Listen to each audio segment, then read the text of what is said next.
Bonsoir à tous et bienvenue dans Choc du Monde, le magazine des crises et de la prospective internationale. Rien ne va plus entre Paris et Moscou, bien sûr. Emmanuel Macron avait déjà pris fait et cause pour l'Ukraine depuis 2022, mais depuis le mois de janvier dernier, le président français a multiplié les déclarations plus ou moins belliqueuses à l'égard de la Russie, envoyant des armes supplémentaires à Kiev et refusant d'exclure un envoi de troupes occidentales en Ukraine. Mais la France a aussi tenté, depuis quelques jours, depuis quelques semaines, quelques ouvertures très discrètes, avant peut-être de se raviser. Alors à quoi l'Élysée joue-t-il? À vrai dire, l'Élysée sait-il ce qu'il fait?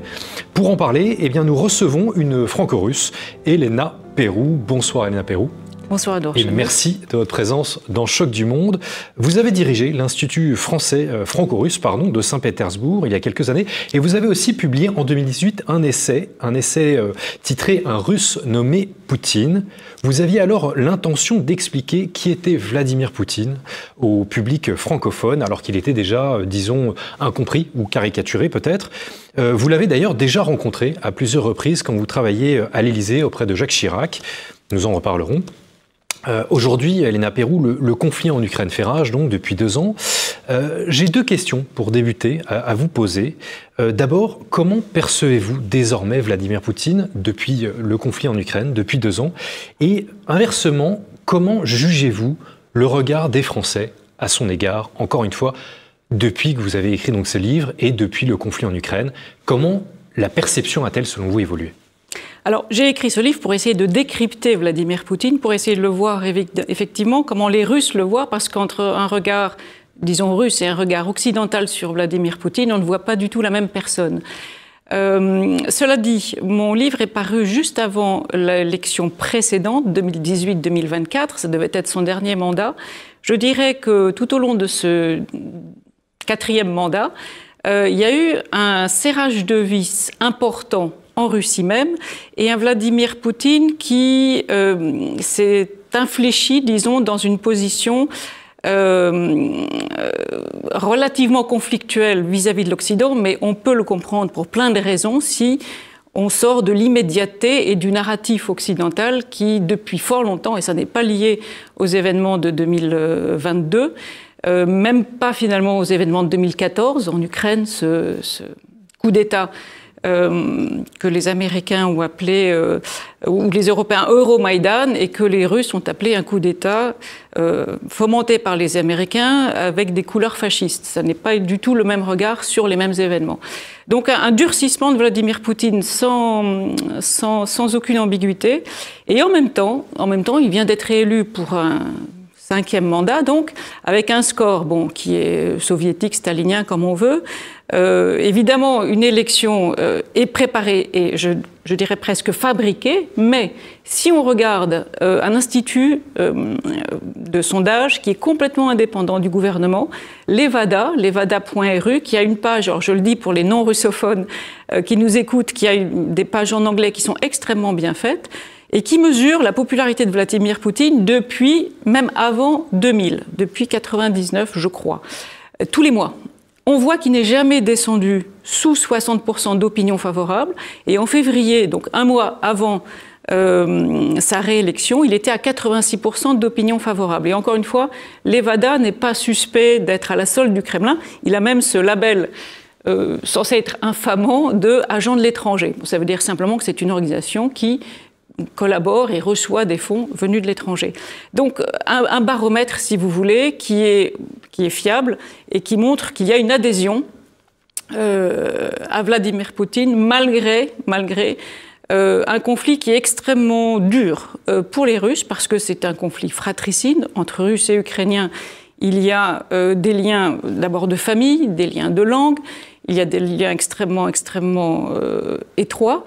Et ce conflit est un choc pour la population russe, et malheureusement, il y a eu des vraies fractures dans des familles, dans des groupes d'amis, entre les pro-Poutine et les anti-Poutine, entre les pro-Russie et les pro-Ukraine. Ça a créé quelque chose de difficile au sein de la société russe. Alors au début en effet du conflit, 2 ans après, est-ce que cette perception a évolué en Russie vis-à-vis du conflit? On a le sentiment d'une certaine manière que le peuple russe s'est Vous le dites vous-même, 86%, ce n'est pas rien, que le peuple russe a totalement adoubé en fait, Vladimir Poutine. Et donc le conflit... C'est rangé derrière Poutine, effectivement. Si je reviens un instant à Levada, Levada a sorti ces jours-ci un autre sondage extrêmement intéressant sur la volonté des Russes d'émigrer. On voit qu'elle n'a jamais été aussi faible. Depuis que cet indicateur existe. Je crois que le record de volonté d'émigrer était à 22% et c'est arrivé à différents moments tout au long des années 2010. Il a été relativement fort en février 2022, mais il est très vite retombé à moins de 10%, et là, il est à 9%. Donc les Russes n'ont jamais eu autant envie de rester en Russie. Peu envie de partir, d'accord. Absolument. Et pour ce qui est de la perception des Français ?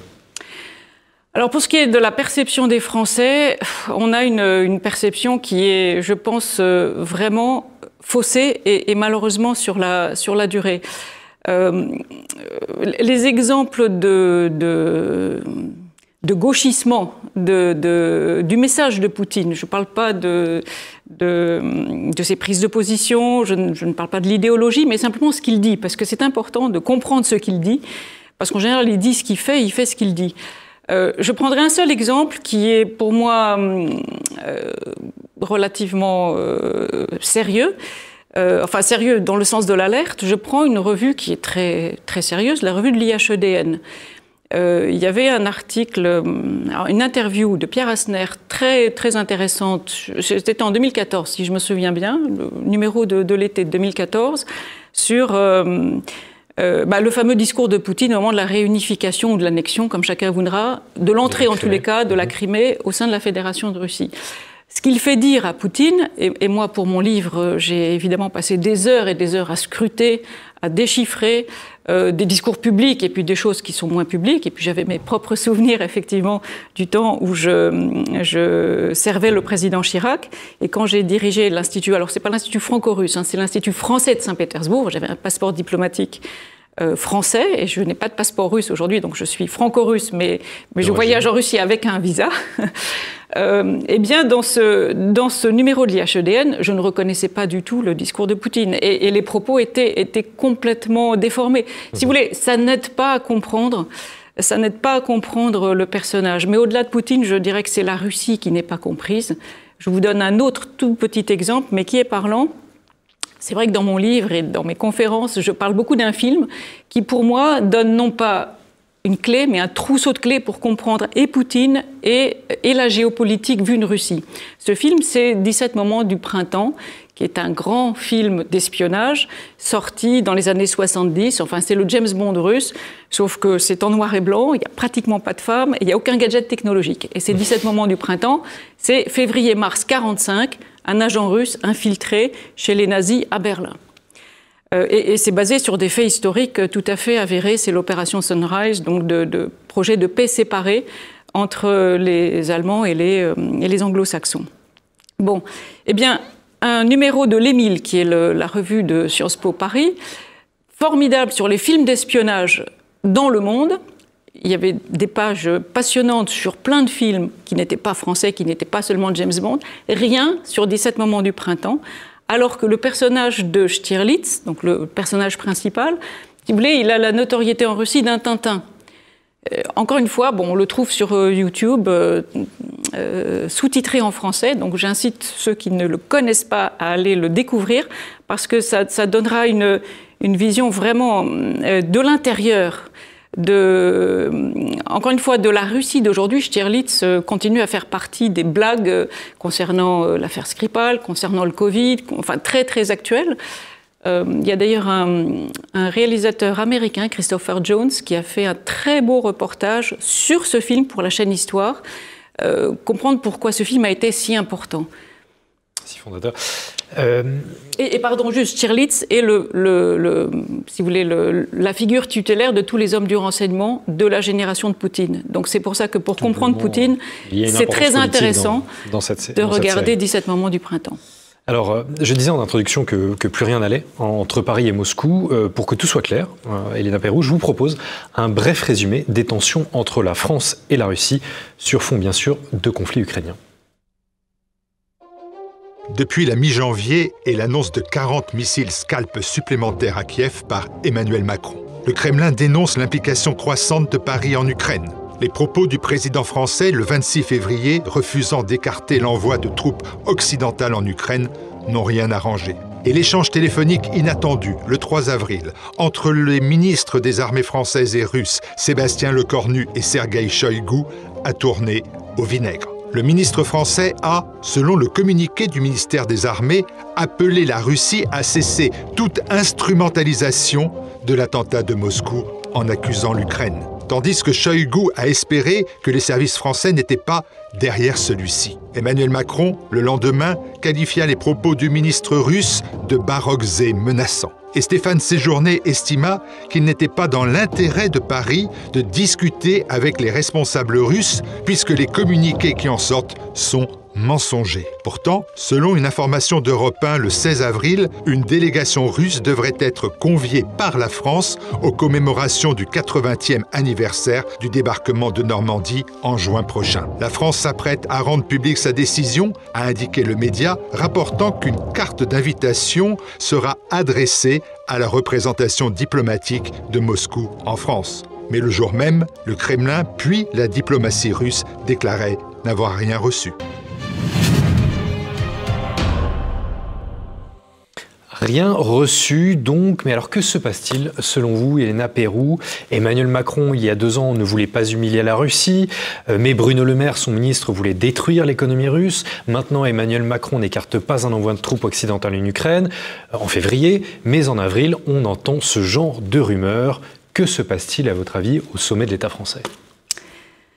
Alors, pour reprendre le fil des relations Poutine-Macron, elles avaient, ou plutôt Macron-Poutine, puisque Poutine est là depuis, c'est son Xème président français qu'il rencontre, ça avait très bien commencé, souvenez-vous, sous les auspices de Versailles, dès 2017, sous les auspices de l'histoire longue, et les Russes sont très sensibles à l'histoire longue. Ils ne vont pas d'un mandat présidentiel à un autre, où on ne sait pas très bien, jusqu'à la veille de l'élection, qui va être élu. Ça, c'est la grande blague des Russes sur les élections américaines. Bon, les Russes savent à peu près à l'avance qui sera président, et donc, si vous voulez, ils se projettent dans le temps long.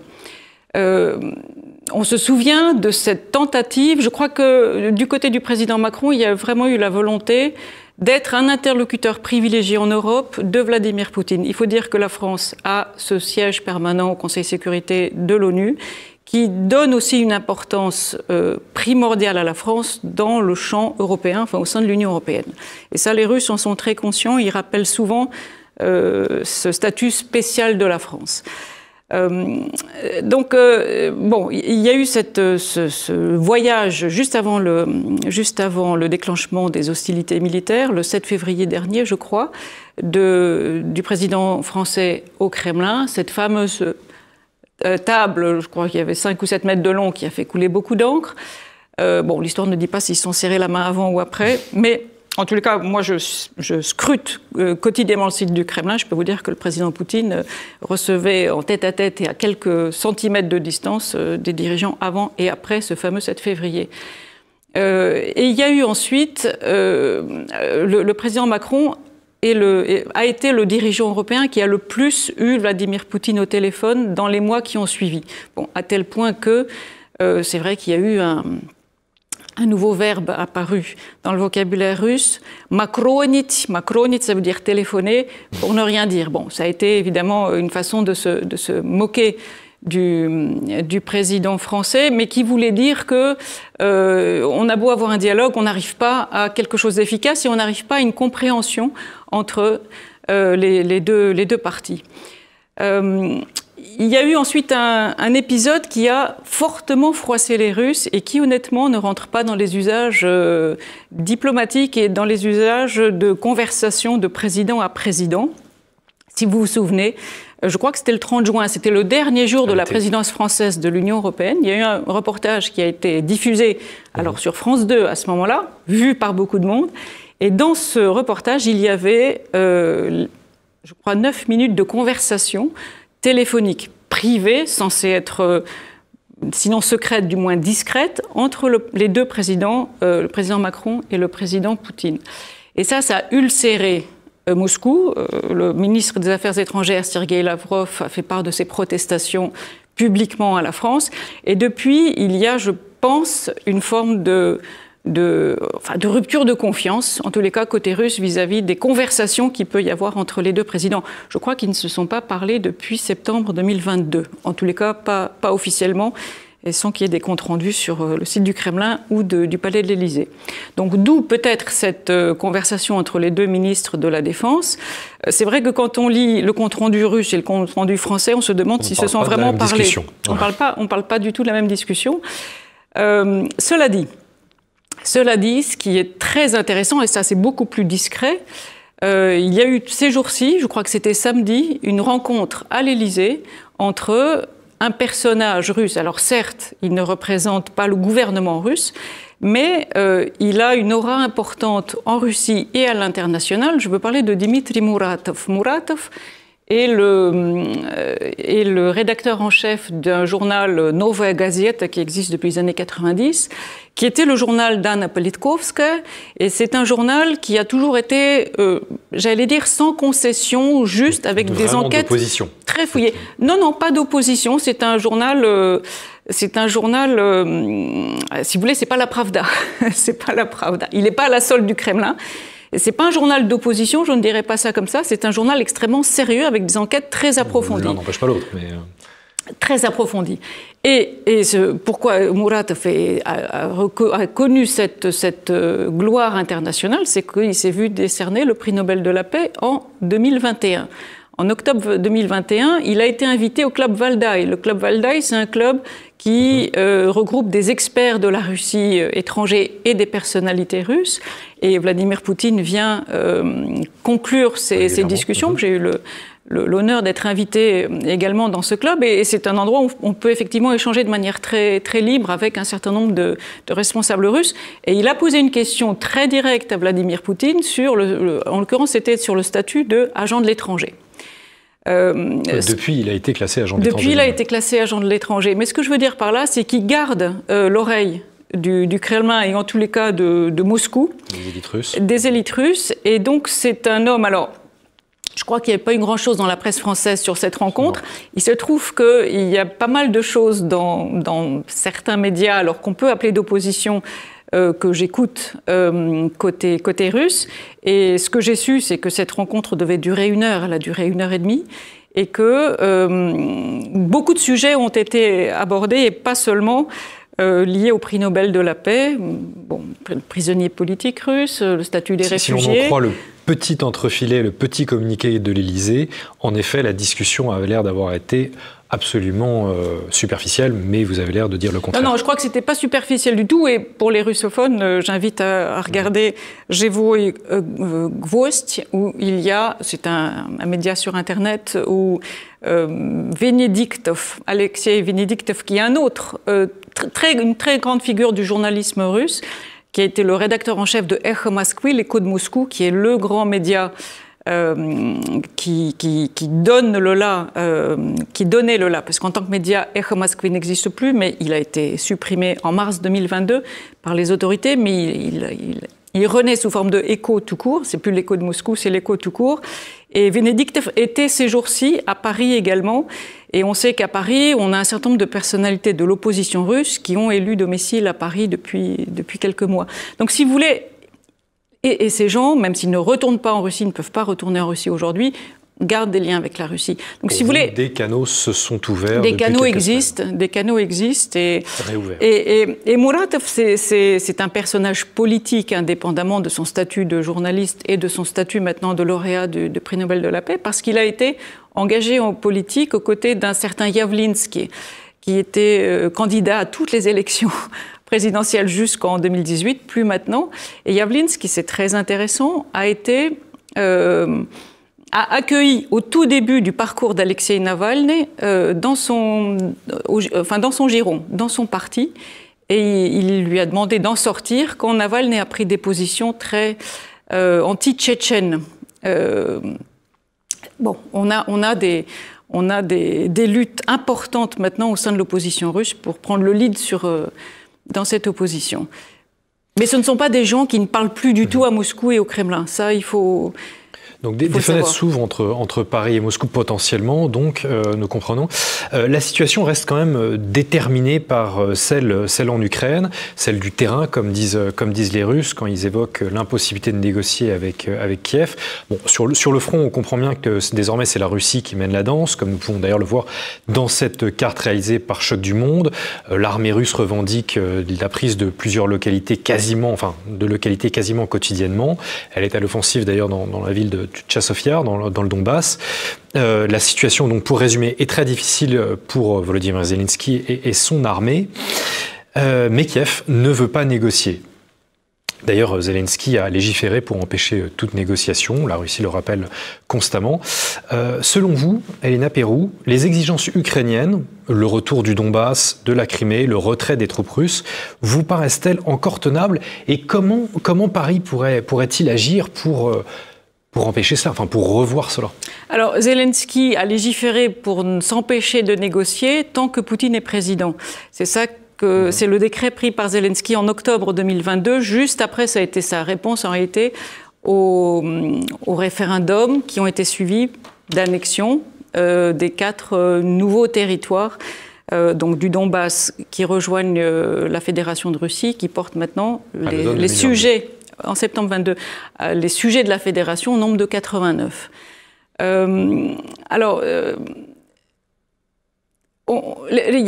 Si vous voulez, il s'est passé beaucoup de choses très intéressantes ces derniers mois. Encore une fois, peut-être on n'a pas eu d'écho très important de ces choses-là dans les médias français, mais vous avez un député ukrainien qui n'est pas des moindres, qui est le patron du groupe Serviteurs du peuple à la Rada, David Arachamia, qui a été le chef de la délégation qui a négocié en 2022 avec les Russes, et notamment Istanbul, en mars 22, et qui a dit, alors il a donné un certain nombre d'interviews à la fin de l'année 2023, en novembre-décembre 2023, où il a dit clairement que, parce que c'est un écho qu'on avait des Russes, mais les Ukrainiens ne disaient rien sur le sujet. Les Russes avaient dit on était près d'un accord en mars 22, c'est-à-dire à peine un mois après le début du conflit, parce que personne, ni russe ni ukrainien, évidemment, n'a intérêt à la prolongation de ce conflit qui est encore une fois très meurtrier et qui est fratricide. Et Arachamia, donc ukrainien très proche de Zelensky, a dit clairement « c'est Boris Johnson qui nous a en gros interdit de négocier avec les Russes ». Poutine disait les Ukrainiens avaient paraphé. Et qu'est-ce qu'ils avaient paraphé à l'époque? Sur quoi s'étaient-ils mis d'accord? Ils s'étaient mis d'accord sur un statut de neutralité de l'Ukraine. Et disent les Russes la promesse de ne pas faire partie de l'OTAN. Bon, à l'époque, les conquêtes territoriales de la Russie n'étaient pas ce qu'elles sont aujourd'hui. Aujourd'hui, les Russes partent de la réalité de terrain, comme vous avez dit tout à l'heure. La réalité de terrain, c'est qu'il y a 4 sujets de la fédération supplémentaires qui maintenant ont rejoint la Russie, et ils disent clairement qu'ils ne souhaitent pas, enfin plutôt qu'il est hors de question que ces territoires-là reviennent dans le giron de l'Ukraine. Donc aujourd'hui, on n'a pas de common ground, si vous voulez, entre les deux parties, mais il y a des mains tendues, alors qui viennent de Turquie, puisque le président Erdogan a redit là en mars 2024 qu'il était prêt de nouveau à servir d'intermédiaire entre Russes et Ukrainiens s'il le souhaitait, comme il l'avait fait il y a 2 ans. Il y a une diplomatie très discrète qui est la diplomatie du Vatican.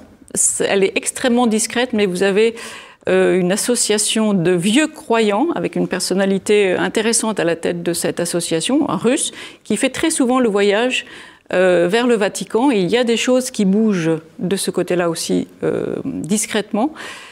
Et puis, pape, il y a un peu plus d'un mois, avait d'ailleurs appelé un cessez-le-feu. Oui, on entend le pape de temps en temps s'exprimer, mais si vous voulez, entre ce qu'on entend et puis ce qui se joue peut-être un peu de manière plus discrète, il y a beaucoup de choses qui bougent. La Chine est écoutée, et la Chine est écoutée des deux côtés. Vous savez qu'il y a ce projet de rencontre de haut niveau en Suisse à la mi-juin, mais à laquelle la Russie, pour l'instant, n'est pas conviée. Bon, les Russes n'attendent pas grand-chose, mais les Chinois, en principe, devraient participer à à cette rencontre. Les choses bougent malgré tout. Les choses bougent, alors bon, c'est évidemment un message plein d'espoir. Les Russes disent que l'Occident veut à tout prix imposer, je cite, une défaite stratégique à la Russie. Et on a l'impression que désormais, c'est Moscou qui veut imposer donc une défaite de la même ampleur, mais à Washington et à Bruxelles. D'ailleurs, Zakharova disait il y a quelques jours que la défaite de Washington sera aussi, je cite, retentissante que celle du Vietnam et de l'Irak.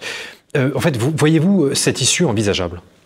Bon, là, on est dans une surenchère verbale, si vous voulez. Je ne suis pas sûre que les Russes aient été à l'origine des premières déclarations, celles qui ont été les plus martiales ces derniers mois. Elles venaient quand même de France, avec les prises de position du président Macron. Par parenthèse, il a été désavoué très vite par l'ensemble des chefs d'État européens, à l'exception, je crois, des États baltes, sur la possibilité d'envoi de troupes au sol. Alors, c'est très intéressant de voir comment les Russes, qui connaissent très bien la France, et je reviens un instant à ce Venediktov, donc l'ancien patron de Écho de Moscou, il dit on est dans un calendrier européen qui va nous amener aux élections européennes dans très peu de temps, et finalement les prises de position des Européens sont aussi déterminées par des affaires strictement intérieures, alors qui sont différentes pour les différents pays d'Europe, mais avec cette échéance que nous avons tous en commun, des élections le 9 juin. Dit Venediktov, qui encore une fois, lui, dit clairement qu'il n'a jamais voté Poutine et il ne fait pas partie de Russie unie, le parti présidentiel russe, mais c'est un très fin observateur de la vie politique russe depuis les années 90. Il dit on est dans des positions dures sur le champ politique. Il parlait du champ politique français, quel que soit le parti auquel on se réfère, que ce soit en gros le RN ou du côté de Mélenchon, pour ce qui est des élections européennes. Et dit Macron, en quelque sorte, est prisonnier de cette rhétorique-là. Et, disait-il, ça n'est pas étonnant qu'on l'ait vu photographier avec des gants de boxe. À l'approche des JO, il aurait pu choisir un sport collectif, moins combatif peut-être. Et puis il y a l'idée qui flotte quand même dans l'air de cette trêve olympique qui pourrait peut-être voir le jour. Il reste à voir comment. Même si on a eu des déclarations fort peu amènes, en particulier de Madame Hidalgo, donc maire de Paris, disant que les athlètes russes et biélorusses n'étaient pas les bienvenus ici. Vous m'aviez dit, il y a 5 ans donc, quand vous aviez publié cet essai, que les Russes regardent la France avec les yeux de Chimène. Comment regardent-ils la France aujourd'hui ? Avec un mélange de compassion, parce qu'ils trouvent qu'on est tombé bien bas, et en même temps, une forme cette admiration, si vous voulez, pour la Russie, c'est une admiration au long cours. Pour la France, pardon. Pardon, pour la France, des Russes pour la France, oui. C'est une admiration au long cours. Et regardez, même dans la connaissance de la langue française de certaines élites russes. Bon, je reviens à Venediktov. Il parle un français parfait et il a pris une interview de la porte-parole du Quai d'Orsay, Anne-Claire Legendre, il y a 1 an, en français. Regardez quelqu'un qui a défrayé la chronique ces derniers temps, Piotr Tolstoï, vice-président de la Douma, qui parle un français parfait. Dans les jeunes générations, vous avez des gens qui parlent un français parfait. Au sein du gouvernement actuel russe, des jeunes de moins de 50 ans, vous avez des gens qui connaissent très bien la France, qui parlent bien français. Il reste une sympathie particulière pour la France, mais il ne nous admire pas du tout pour le côté communautariste qu'il voit se développer chez nous. Quelles que soient les minorités, qu'elles soient sexuelles, ethniques, religieuses ou autres, que certains ici mettent en avant. Qui est perçu comme une menace en Russie. Qui est perçu comme une menace en Russie. Il faut bien voir que un regard qu'on n'a pas toujours sur la Russie quand on la regarde avec un œil occidental, c'est cette immense diversité, qu'elle soit ethnique, linguistique. Vous savez qu'on a plus de 15 langues officielles en Russie. C'est pour ça que ça a tellement choqué les Russes lorsque, dans un pays qui est aussi multiethnique et multilinguistique comme l'Ukraine, il y a eu, dès le lendemain de Maïdan, cette loi qui a été prise pour, alors pas appliquée ensuite par le président par intérim, mais c'est symbolique, prise contre la langue russe, qui est parlée par...